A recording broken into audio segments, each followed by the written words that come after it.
All right, man. We're back with Minions Opinions, Wild Card Weekend Edition.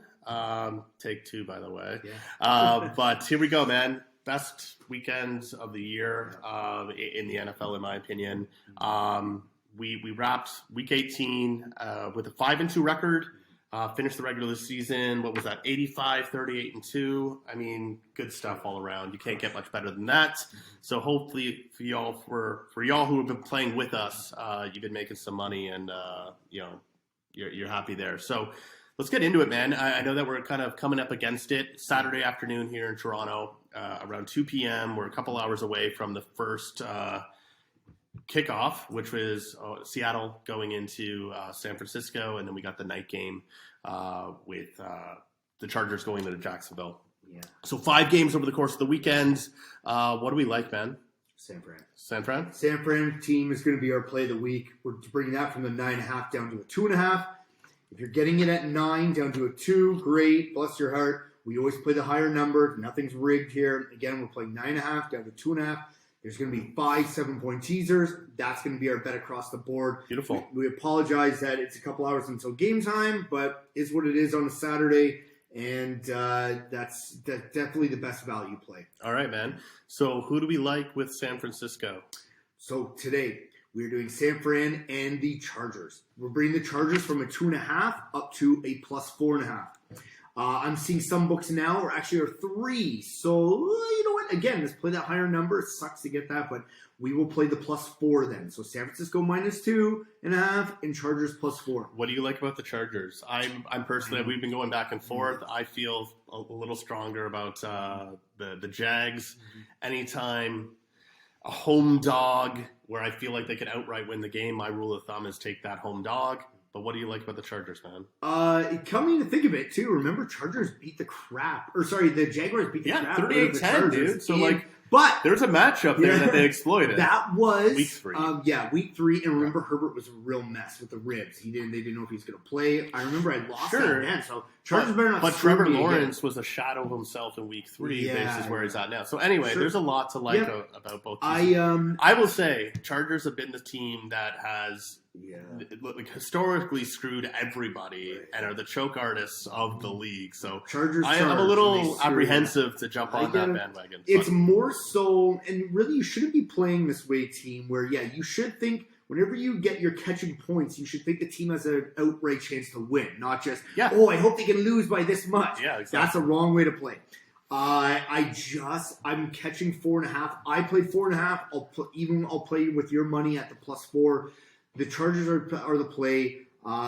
If you could get the Jaguars at a 3 to a 10, I think it covers both ways. I did do an 8-point teaser, just so you're aware. So I got it up to 10.5 with the San Francisco play, which is a number that I just like too much. But I like your play. I think we can win both sides. I think it's a dirty, low-scoring game. Both defenses have gotten a lot better. The Jaguars were dog shit last week, though. They were so lucky. The only reason they won was because that last-second touchdown defensive. Yeah. It was not pretty. I just think the Chargers, they don't win well in this.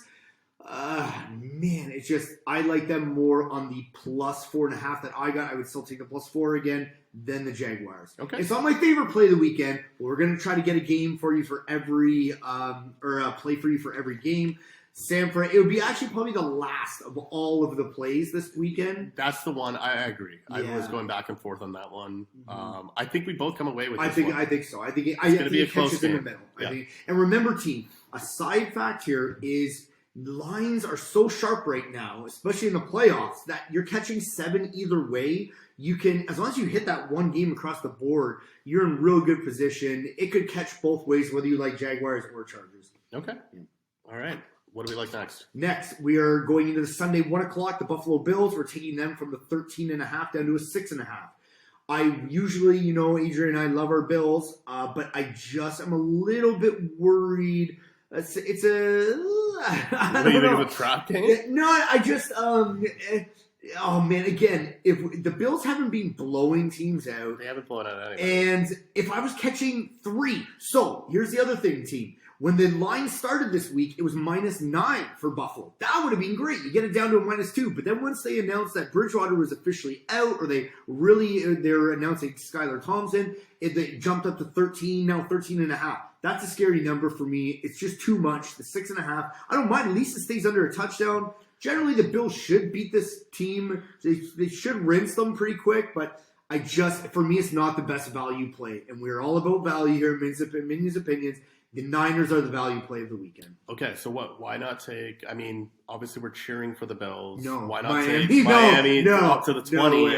Because I could see two things are gonna happen. Buffalo squeaks out a win, or Miami gets blown out. Or not squeak out. Like, I don't know. Of all the chances, this could get a lot uglier. And we were like, oh man, we should have just taken Buffalo. Could be kick sixes, all sorts of things, right? Yeah. It could get real ugly real quick.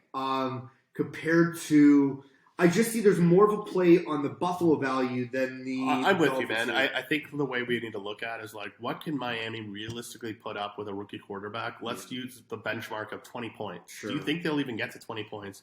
I don't know. I don't think they will. And Buffalo, at home, it's freezing out here. It's freezing here in Toronto. It's going to be freezing in Buffalo tomorrow. Yeah. This goes to our play. We just talked about it. Or imagine taking the Dolphins, but I hope they don't lose by that much, right? Yeah. Knowing that, I don't think they're going to win this game at all. It's a wrong way to play. You want to take a team that you legitimately think has a shot, even a 2-3, 20%, 2-3 out of 10. I just don't see any shot from Miami here. And what was the Buffalo obviously lost to Miami the first time in Miami in that heat wave game. Yeah. The last game was close, but I think they ended up separating by about 10 points, which is what was it? No, they went on a field goal. But remember the last second field goal, and the guys were wiping off because that's right. Yeah. So, and they were lucky. They were down 8 now and fumbled. So I wouldn't. The worry for me here is if Miami runs the ball well, and they got a line that gave Allen problems. Oh man, Mostert's out again. We're straight value. Maybe we look at this, we're like, oh man, we really messed up, and Buffalo blew it out. But that would mean that the Niners screw us tonight, and I don't think they will this afternoon. Okay, cool. What do we like next? Next play, we're going into the Giants. This will be my second last pick. I'm getting the Giants from a 3 to a 10. I'm going to bring it up to. This pesky little Giants team, we love the coach, Daboll. I think they come well prepared. They have a good defense. They keep this within 10. There's a lot of backdoor cover opportunities. If they're down 14 late, if they're down 17, it really means they need to be down by 18 or more, even 19 or more. So, because even if they're down 18, they could get us to 10 here with a late touchdown, 2-point conversion. And Minnesota's not blowing anybody out. Let's get back to what we were talking about before. Minnesota can win this game. Yeah, they've been hanging around and then winning late. Yeah, right. Yeah. I think the value, if you're playing this game, is not the Minnesota +4, but the New York Giants +10. Okay, I like it.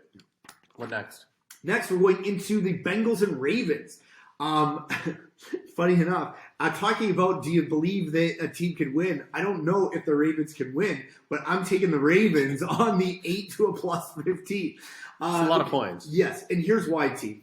Last week, they held Burrow to a couple hundred yards in total offense. It was like 260 to the Ravens 380. They outplayed the Bengals. They had 4 key turnovers and some bad fourth downs that really prevented them. And this wasn't so much with Hundley. Oh man, I think that these two teams hate each other. The coaches hate each other. The players. And this would be the third time that Cincinnati's got to go beat them. I think the Ravens keep it close, and a sneaky backdoor. We're cheering for Ravens. So I kind of want to cheer for them to win this game straight up. Maybe I'm playing more with my heart over my mind. But we're taking the Ravens at the +15 here. Okay. Yeah. And now then we move on to the last game. It's the Monday Nighter. We are taking Tom Brady and the Buccaneers from the +2.5 to +9.5. If you want to play like what Adrian does, his book offers you 8-point teasers. Then you get the 10.5. That is my best advice. But for me, I just do have 7 tops. Brady doesn't lose to the Cowboys. He's very good in the playoffs. I know the Bucs haven't been good. They're in Tampa too. They're in Tampa. This is just screams. All the numbers scream take Buccaneers here. If Dallas goes and wins, good for them. Great on them. They looked awful last week though. embarrassing. And they had stuff on the line. Dallas had to play there for. Oh man! So we are going with the Buccaneers at the 9.5. I like that. I feel that's a safe play. I don't know if the Buccaneers win the game necessarily, but when we're catching 9.5, this game's going to be sloppy, low scoring at home. Dallas gets it done. So quick recap again. We're doing San Francisco right across the board. We're all 7-point teasers. Again, minus 120, minus 130 plays, depending on your book. We're taking San Francisco from the 9.5 down to the 2.5, and we're pairing it with the Chargers. We're pairing it with the Bills. We're pairing it with the Ravens. We're pairing it with the Giants. And we're pairing it with the Tampa Bay Buccaneers. All right, let's do it. 5 winners. Happy wildcard weekend. Yeah, take care, team.